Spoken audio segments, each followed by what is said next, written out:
Your Eye on Annapolis daily news brief keeps you informed about what's happening in Annapolis, Arundel County, and Maryland.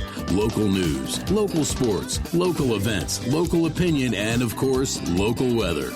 Your Eye on Annapolis daily news brief starts now. Good morning. It's Monday, February 24th, 2025. This is John Frenaye, and this is your Eye on Annapolis daily news brief presented by Annapolis Subaru and the SPCA of Arundel County. Where did February go? Man, I cannot believe March is on Saturday, but let's get right into it. Okay, this is a bit delayed because football season is over and baseball season is right on the horizon. But you know that yellow line you see in the NFL games on television? Well, apparently that technology costs $20,000 per game to broadcast. And that's your OMG fact for the day. But it is Monday, and as always, there is a bunch of news to catch up on, so shall we? The Anne Arundel County government has been hit by a cyber attack disrupting multiple online services. Officials have not disclosed the nature of the attack, but have confirmed that 911 does remain operational, but without the benefit of computer-aided dispatch. The county's IT department is working with cybersecurity experts to assess the impact and restore affected systems with no ETA. Now, the FBI and other authorities warned of attacks such as these earlier last week. We have many more details on this hack, which we do believe to be ransomware. You can check them out at eyeonannapolis.net.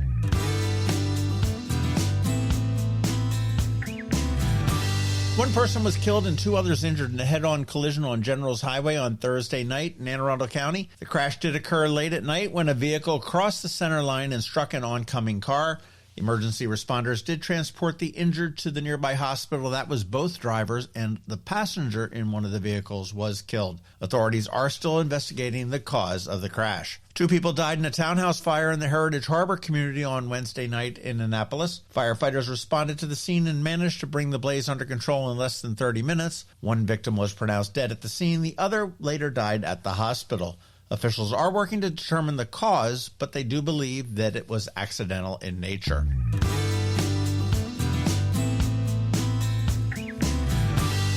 A new scam targeting Annapolis residents and actually beyond, because there's been people that have been getting them all over the world, involves fraudulent text messages about unpaid parking fines here in Annapolis.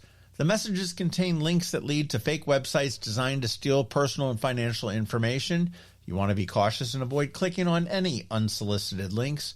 And remember that legitimate parking fines in Annapolis, and they are plentiful, are only issued via U.S. mail and by a ticket on your windshield.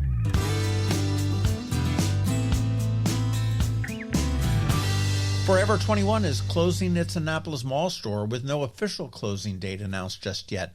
The Arundel Mills location is also liquidating. The closures come as the retailer does prepare to file for bankruptcy and shutter up to 200 stores nationwide. Forever 21 is operated by Catalyst Brands, which was formed by a merger of the Spark Group and J.C. Penney, which is another soon-to-close store in the Annapolis Mall. Now, mall representatives have cited shifting retail trends with more emphasis on experience-based tenants, hence the upcoming edition of Dick's House of Sport and Dave & Buster's.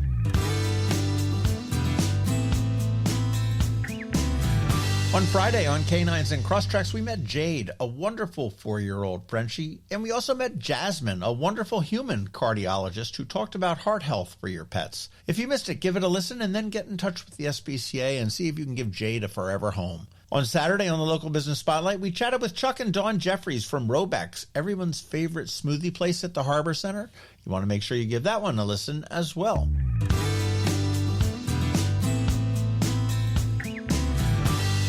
All right, that's a wrap.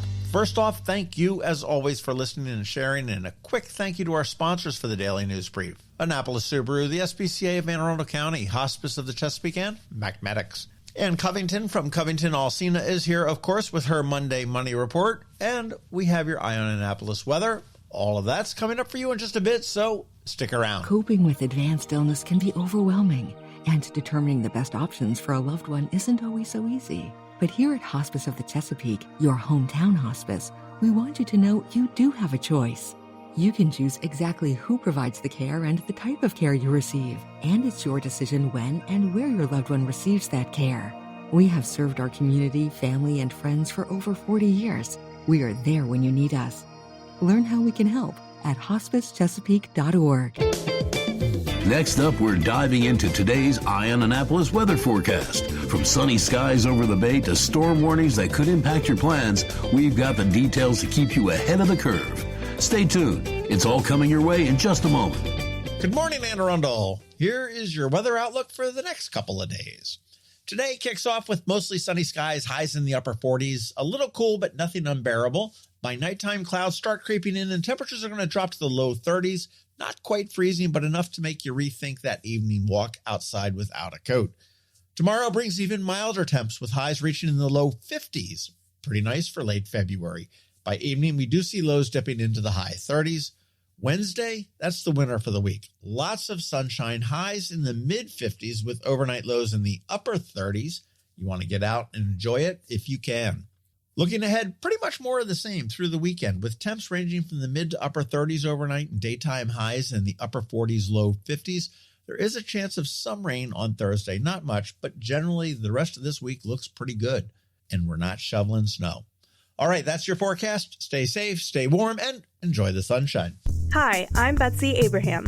My mom and I own and operate Scout Molly's, this amazing little boutique at the Annapolis Town Center, and we're here to help. Whether you are shopping for the beautiful ladies on your holiday list or for yourself, we have something stunning for every occasion, from casual to black tie. From the Parade of Lights to New Year's Eve, we have the perfect outfit for every event this year. Scout Molly's, Annapolis Town Center. Thank you for shopping local. You work hard for your money. Is your money working hard for you? Managing and investing it can be confusing. Ann Covington, a financial planner from CovingtonAlsina, has been helping people make sense of it for nearly 20 years. Are you ready? Now, here's your Monday Money Report. This is Ann Covington of CovingtonAlsina with your Monday Money Report. It's hard to believe given the news, but the market continues to see strong returns. The S&P 500 set another all-time high last week before declining on Friday. The VIX, or Volatility Index, is low, meaning investors are not expecting increased price fluctuations. This is small comfort to federal employees, as many have lost their jobs or are wondering if they soon will lose their jobs. Many of those laid off were probationary employees, meaning they had not completed a year of service in their position. They do not have the typical civil service protections, including due process for terminations. With all of the other layoffs and firings, it is too soon to tell what the courts and Congress will eventually do. Until all of that is settled, many federal workers are left in limbo. There are three important things for all federal employees to know. First, your TSP, or Thrift Savings Plan, is always yours. You are vested in your contributions and the government's matching funds at all times. The 1% automatic contribution is only yours after serving 3 years as a FERS employee. This means that if you leave federal service before completing 3 years of service, you forfeit the 1% of salary the government automatically contributed to TSP on your behalf. After leaving federal service, you can no longer contribute to TSP. You can continue to make changes to the investments in the account. You also have the right to roll your account into another employer's retirement plan or an IRA without any taxes or penalties. Due to the low cost of TSP investments, we generally recommend leaving funds in TSP until you are ready to make retirement distributions. The second thing is your FERS vesting. After 5 years of federal service, you are fully vested in FERS, the Federal Employees Retirement System. The benefits you have earned are yours. Traditionally, when changes have been made to the pension calculations, it has only affected new employees. For example, employees hired in January 2014 or later pay more into FERS than people who were employed before that. This does not mean that the government cannot change things for current employees, just that they traditionally have not done so. When a private sector company does this, they generally have multiple calculations. For example, pensions earned through December 2025 are calculated under the current formula, but any pension earned after that could be subject to a different calculation, using high 7 instead of high 3, or requiring a higher contribution amount. Third, if you do lose your job, you are eligible for temporary continuation of coverage for your health insurance, similar to private sector employees' COBRA coverage. A separating employee may retain coverage for 18 months. They will pay the full unsubsidized premium plus a 2% administration fee. Depending on when you leave service and your current health, you may want to evaluate options on the health exchange to compare prices. With all of this uncertainty, we do recommend federal employees do what they can to build emergency savings right now. Updating your resume and LinkedIn profiles are always good things, as you never know what opportunities may arise. Your action item this week is to update your budget. Divide your budget into required items, such as rent or mortgage payments, utilities and groceries, and discretionary items like eating out, streaming services, etc. The goal is to learn how much you have to live for 6 months. That's your savings goal. Check out our website at CovingtonAlsina.com or our Facebook page for more information and to see our upcoming educational events. CovingtonAlsina is a registered investment advisor. Information presented is for educational purposes only and does not intend to make an offer, solicitation for the sale or purchase of any specific securities, investments, or investment strategies. Investments involve risk unless otherwise stated and are not guaranteed. Be sure to first consult with a qualified financial advisor and/or tax professional before implementing any strategy discussed herein. Past performance is not indicative of future performance. And if you don't have a financial advisor, come talk to us. This is Ann Covington with CovingtonAlsina. Have you ever had to wait to get an appointment at the Apple Store? Skip the wait and the line at the mall by visiting Mac Medics in Severna Park, where appointments are not necessary. Mac Medics is an Apple-authorized premium service provider. Mac Medics services all Apple devices, including broken iPhone screens and batteries, and all without an appointment. Most iPhone repairs are complete the same day and usually within a few hours. Mac Medics is also an Apple-authorized reseller and sell Apple products at the same price as the Apple Store. Visit Mac Medics in Severna Park or Lanham for Apple-authorized sales and service and shop local. Don't wait for help. Call Mac Medics at 410-757-MAX, which is 410-757-6227. It's 410-757-6227. Or visit them online at macmedics.com. You've been listening to the Eye on Annapolis Daily News Brief. Tell your friends and colleagues, this is the podcast where you can keep up on the latest with what's going on in Annapolis and Anne Arundel County. And don't forget about our website, eyeonannapolis.net, where you can find even more information. And make sure you follow us on Facebook at All Annapolis and on Twitter at Eye on Annapolis. This Daily News Brief podcast comes to you every Monday through Friday at 6 a.m.